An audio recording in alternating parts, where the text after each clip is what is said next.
Bab 2221. 12 orang yang mengetahui takdir. 1. Bahaya. Wan Nigu memandang Mileye di depannya dan hatinya penuh dengan rasa ingin tahu. Dengan kekuatannya saat ini, sungguh terlalu sedikit di dunia ini yang dapat membuatnya merasa berbahaya. Selain itu, ini bukan hanya bahaya seperti pada umumnya, melainkan kematian. Takut. Dia sebenarnya tidak takut. Tapi dia tidak berani mengambil risiko, karena dia adalah harapan seluruh klan sekarang. Saat ini, Mileye juga berada di ambang musuh yang tangguh. Dia tahu bahwa orang di depannya merasakan sebab akibat Lydia melalui dia. Pada saat ini, Qiona Sue tiba-tiba berkata, "Guru, kamu tidak boleh menyetujuinya." Mileye memandang Qiona Sue dan tersenyum. "Kenapa?" Qiona Sue berkata dengan suara yang dalam, "Jika kamu membiarkan mereka keluar, akan ada masalah yang tak ada habisnya." Mileye terdiam. Pada saat ini, Wan Nigu tersenyum sedikit. "Nona Qiona Sue, saat itu kalian memiliki orang yang mengetahui takdir 12, serta bakat luar biasa seperti Raja Gunung Salju dan Indrawanto. Sedangkan sekarang..." Qiona Sue menatap Wan Nigu. "Justru karena itu, kami semakin tidak bisa membiarkan kalian keluar." Wan Nigu tersenyum. Dia memandang Mileye, lalu Mileye tersenyum dan berkata, "Aku ingin melihat segel kalian bersamamu." Wan Nigu sedikit mengangkat sudut mulutnya. "Baik." Qiona Sue langsung panik. Masih ada yang ingin dia katakan, namun Mileye menghela napas pelan. "Nak, kamu harus mengerti satu hal. Seluruh klan jahat sekarang disegel, tapi dia bisa keluar. Apa artinya itu? Coba kamu pikirkan baik-baik." Mendengar ini, wajah Qiona Sue langsung menjadi pucat. Dipimpin oleh Wan Nigu, semua orang datang ke dataran, yang tampaknya tidak terbatas, tanpa akhir yang terlihat. Wan Nigu membawa Mileye dan lainnya ke kejauhan. "Tuan Muda Ye, apakah kamu tahu tempat ini adalah tempat peperangan Raja Gunung Salju dan yang lainnya serta nenek moyangku?" Kemudian, dia memandang Mileye dan berkata sambil tersenyum, "Tuan Muda Ye, tahukah kamu mengapa tidak ada catatan tentang periode sejarah itu di kota pemakaman? Bahkan banyak orang tidak tahu akan klan jahat." Mileye terdiam sesaat dan berkata, "Sejarah ditulis oleh para pemenang dan tidak ada catatan tentang kejadian saat itu. Jelas, para pemenanglah yang menghapus periode sejarah itu." Wan Nigu memiliki tatapan aneh di matanya.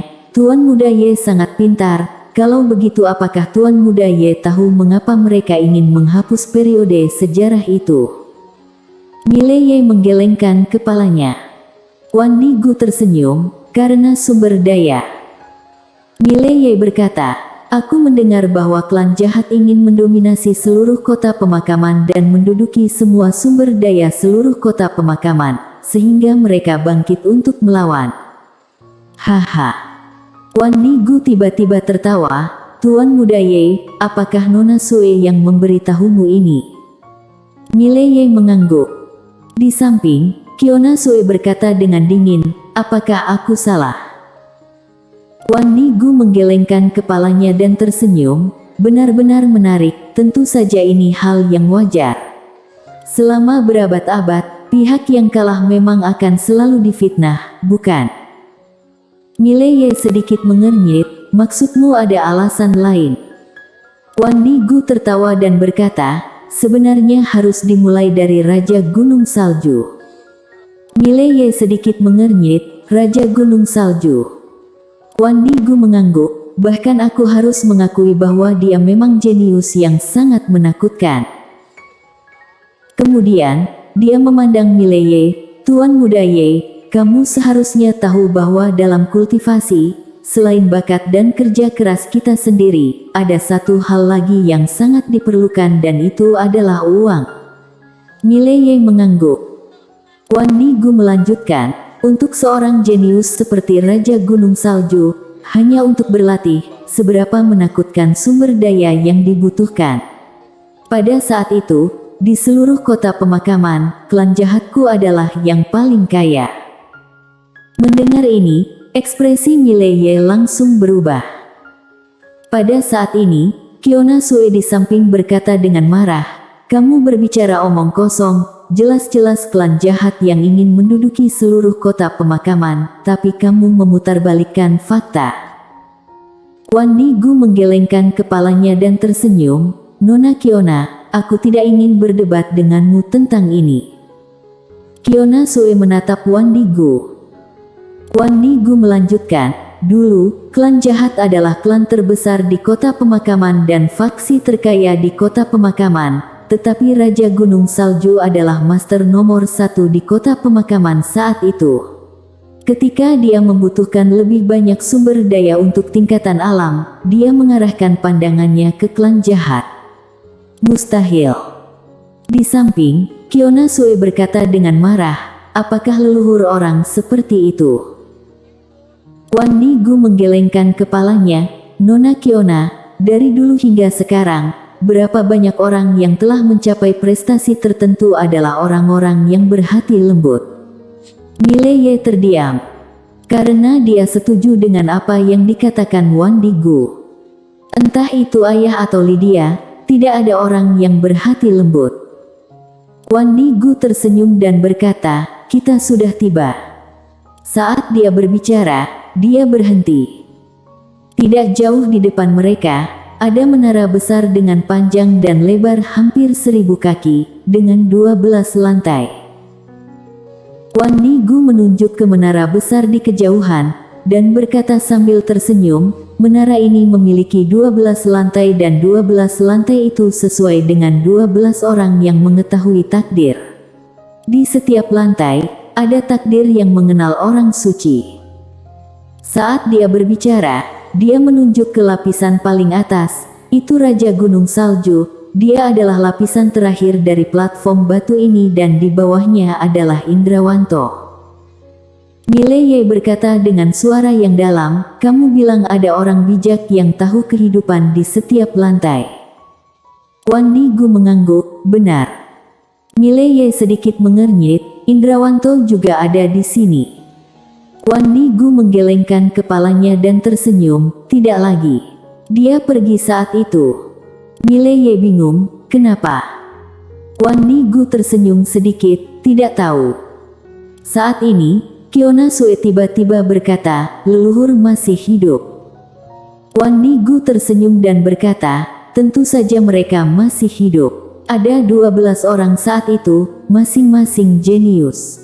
Selama mereka tidak dibunuh oleh orang lain, dengan kekuatan mereka, tidak masalah untuk hidup selama puluhan juta tahun."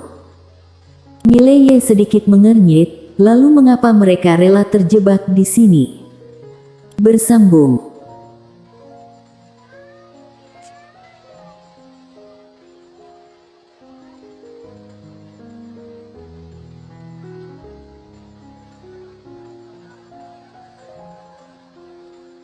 Bab 2222.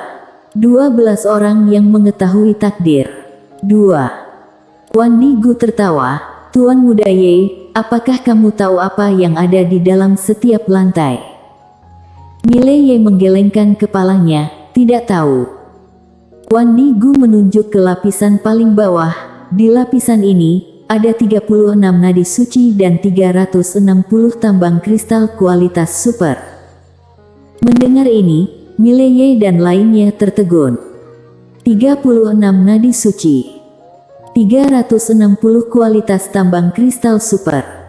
Ketiganya terkejut. Karena meskipun beberapa kekuatan di kota pemakaman bersatu, mereka tidak dapat menghasilkan begitu banyak nadi suci dan batu kristal kualitas super. Saat ini, Wan Nigu berkata lagi, "Ini masih yang terkecil." Saat dia berbicara, dia melihat ke lantai tertinggi. Di lantai ini, ada 270 nadi suci dan 3.600 tambang kristal super kualitas. Mendengar ini, Mileye dan lainnya tertegun seolah disambar petir. 270 nadi suci. Wan Nigu tersenyum dan berkata, seluruh kota pemakaman, salah, bukan hanya seluruh kota pemakaman, tetapi sebagian besar sumber daya dari seluruh alam semesta berkumpul di dalam menara ini. Itu sebabnya kami memilikinya beberapa tambang alam semesta, nadi suci dan kualitas super kristal, bukannya sedikit. Tapi karena sumber daya semua dikuasai paling banyak di tangan master yang kuat. Bahkan Mileye sedikit terkejut. Wan Nigu berkata lagi, dulu, klan jahat adalah yang paling kuat untuk bersaing dengan mereka, tapi sayangnya, Raja Gunung Salju terlalu kuat, bahkan klan jahatku memanggil leluhur dari generasi sebelumnya, tetap bukan tandingannya.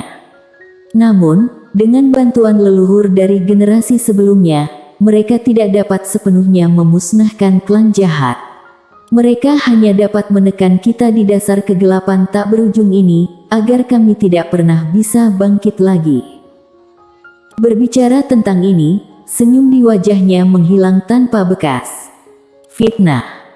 Pada saat ini, Qiona Sue menatap Wan Nigu, kamu memfitnah 12 orang suci saat itu. Wan Nigu tersenyum sedikit, apakah itu fitnah, Nona Qiona, kamu akan segera tahu. Saat dia berbicara, dia berjalan menuju lantai bawah dan ketika dia mencapai lantai bawah. Boom! Aura menakutkan tiba-tiba meletus dari lantai bawah dan saat berikutnya, seorang pria paruh baya berjubah abu-abu keluar.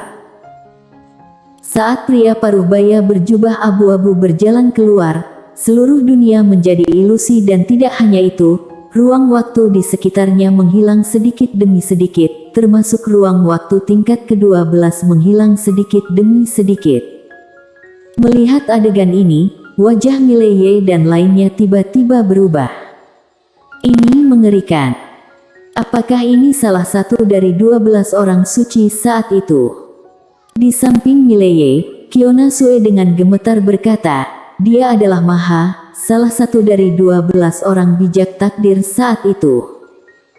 Mileye memandang Maha dengan ekspresi yang sangat serius di wajahnya.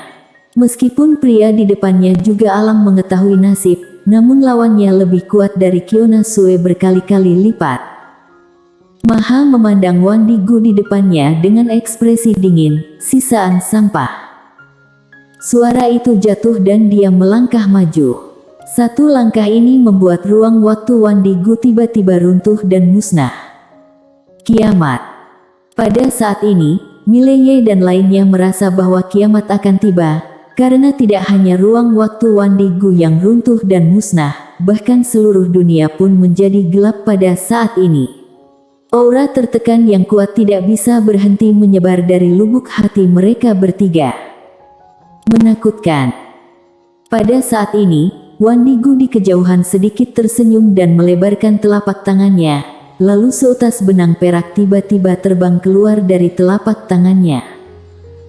Suara sobek tiba-tiba terdengar dari lapangan dan dengan suara sobek ini, seluruh dunia serasa hancur.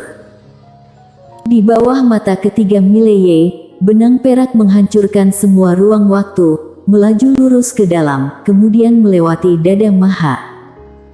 Dunia tiba-tiba menjadi sunyi. Mati. Mileye sedikit mengernyit, ini agak mengejutkan. Di kejauhan, Maha menatap Wan Nigu dengan tatapan tidak percaya, bagaimana mungkin? Wan Nigu tersenyum sedikit, pergilah dengan tenang. Suara itu jatuh dan seutas benang perak melintas dari tenggorokan Maha. Anak ayam. Kepala Maha berguling langsung dan darah menyembur keluar dari tenggorokannya seperti air mancur. Mati. Di arena, ada keheningan yang mematikan. Wan Nigu membentangkan telapak tangannya dan cincin penyimpanan di jari aneh Maha terbang ke tangannya, lalu dia menyerahkan cincin penyimpanan pada Mileye. Mileye melirik ke arah penyimpanan cincin. Di dalamnya ada 36 nadi suci dan 360 batu kristal kualitas super. Tidak hanya itu, tetapi juga banyak benda ilahi. Melihat pemandangan ini, Qiona Sue di samping mundur beberapa langkah, matanya dipenuhi rasa tidak percaya. Wan Digu benar. Semua sumber daya di dunia dikumpulkan di sini. Mileye tidak melihat cincin penyimpanan, tetapi melihat Wan Digu di depannya. Dia tiba-tiba menemukan hal yang sangat menakutkan. Karena dia bisa merasakan kekuatan Maha, tapi dia tidak bisa merasakan kekuatan Wan Digu.